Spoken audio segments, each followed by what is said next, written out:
शहर जिला कांग्रेस कमेटी के द्वारा खादी क्रांति अभियान शुरू किया गया है। इसके तहत स्वदेशी वस्तुओं को बढ़ावा देने के लिए कांग्रेस कार्यकर्ताओं ने टाउन हॉल पहुंचकर गांधी जी की तरह चरखा चलाया और लोगों को स्वदेशी वस्त्रों और स्वदेशी उत्पादों का इस्तेमाल करने के लिए प्रेरित किया। शहर जिला कांग्रेस कमेटी के नगर अध्यक्ष सौरभ शर्मा, महासचिव रामदास यादव और पूर्व नगर अध्यक्ष दिनेश यादव ने बताया कि इस अभियान का मकसद लोगों को स्वदेशी उत्पादों का इस्तेमाल करने के प्रति जागरूक करना है, क्योंकि गांधी जी ने ही शुरू से विदेशी वस्तुओं का बहिष्कार किया था और स्वदेशी अपनाने का नारा लगाया था। आज देश के प्रधानमंत्री नरेंद्र मोदी भले ही स्वदेशी अपनाओ का नारा लगा रहे हैं, लेकिन वो खुद विदेशी वस्तुओं का इस्तेमाल करते हैं। ऐसे में देश के लोग कैसे उनकी बात मानेंगे, लिहाजा कांग्रेस कमेटी के द्वारा यह अभियान शुरू किया गया है और गांधी जी के बताए मार्ग पर चलते हुए चरखा चलाकर खादी क्रांति अभियान को बढ़ावा दिया जा रहा है। दौरान कांग्रेस कार्यकर्ताओं ने सत्ता पक्ष पर भी जमकर निशाना साधा।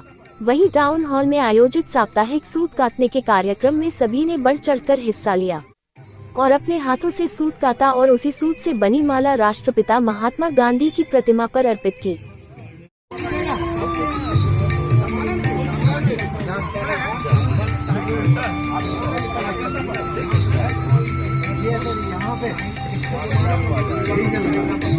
आज नहीं, ये शहर जिला कांग्रेस कमेटी के द्वारा खादी क्रांति चलाई जा रही है। विगत 15-20 दिन से हमारे तमाम कांग्रेस के साथी इस खादी क्रांति को सशक्त बनाने के लिए कार्य कर रहे हैं। खादी गुलामी के दौर में आज़ादी का प्रतीक था, स्वावलंबन का प्रतीक था, क्रांति का प्रतीक था, कांग्रेस का प्रतीक था और खादी और चरखा ही वो था जिसने इस देश में आज़ादी को दिलाया।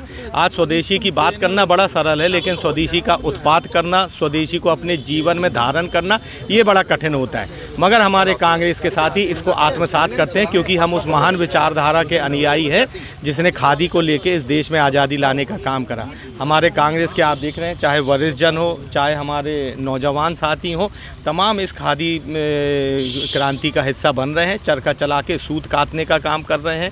जो नहीं सीख पा रहा है तो हमारे खादी क्रांति के साथी भाई मनीष पटेल जी इनको प्रशिक्षित कर रहे हैं।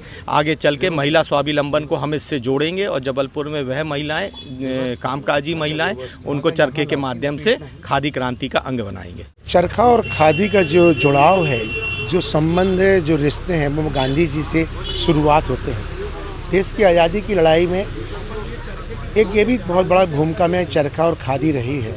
गांधी जी ने जब देश को बहुत बारीकी से समझा तो उन्होंने देखा कि आज भी देश इतनी आर्थिक स्थिति से कमज़ोर है कि बहुत सी हमारी माताएं बहनें भी अपना पूरा तन नहीं ढाँक सकती थी। तब उन्होंने ये उसी दिन तय किया कि आज से सूट बूट बंद और हम कम से कम कपड़े में अपना तन ढाकेंगे, और जब तक भारत देश का नागरिक स्वयं नए कपड़े बनाना चालू कर देगा और अपने स्वयं तन ढाकने के लिए, तब तक हम अब इसको इसी चलाएंगे। और उसी का एक रूप है ये चरखा, जिसने हमारे देश को आर्थिक संपन्न भी बनाया, स्वावलंबी भी बनाया, आत्मनिर्भर भी बनाया, और उसके साथ साथ आज़ादी की लड़ाई की चर्चाएं भी रही हैं। चरखा का जैसे आज यहाँ पर आप देख रहे होंगे, जितने लोग भी बैठे हैं, ये चरखा करने तो काम कर ही रहे हैं, सूत काट ही रहे हैं, पर इसके साथ साथ वो चर्चा भी कर रहे हैं, सामाजिक चर्चा कर रहे हैं, राजनीतिक चर्चा कर रहे हैं, देश की चर्चा कर रहे हैं। बस यही उद्देश्य उस समय गांधी जी का रहा। देख रहे हैं ये जो खादी का कांग्रेस पार्टी ने एक अभियान चलाया है कि हर घर में खादी का सूत काटा जाएगा। जैसा कि गांधी जी का सपना था कि हम विदेशी चीज़ों को, विदेशी वस्त्रों को नहीं पहनेंगे, और जिस तरह से आज प्रधानमंत्री मोदी जी स्वदेशी होने की बात कर रहे हैं, लेकिन वो स्वयं स्वदेशी नहीं है।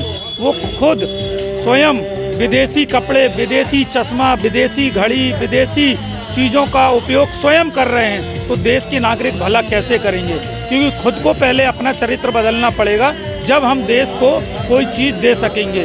लेकिन कांग्रेस पार्टी ने गांधी जी के उस विचारों को आत्मसात करते हुए स्वदेशी कैसे रहना है उसका चरखा आज हम लोगों ने गांधी जी की जो टाउन हॉल है वहाँ पर ट्रेनिंग के रूप में आज 30-40 कांग्रेस के कार्यकर्ताओं के द्वारा ये किया जा रहा है और ट्रेनिंग दी जा रही है एक व्यक्ति को। और जिस तरह से नगर कांग्रेस कमेटी का ये अभियान है कि हर घर में कांग्रेस के एक कार्यकर्ता के घर ये चरखा पहुंचाया जाएगा।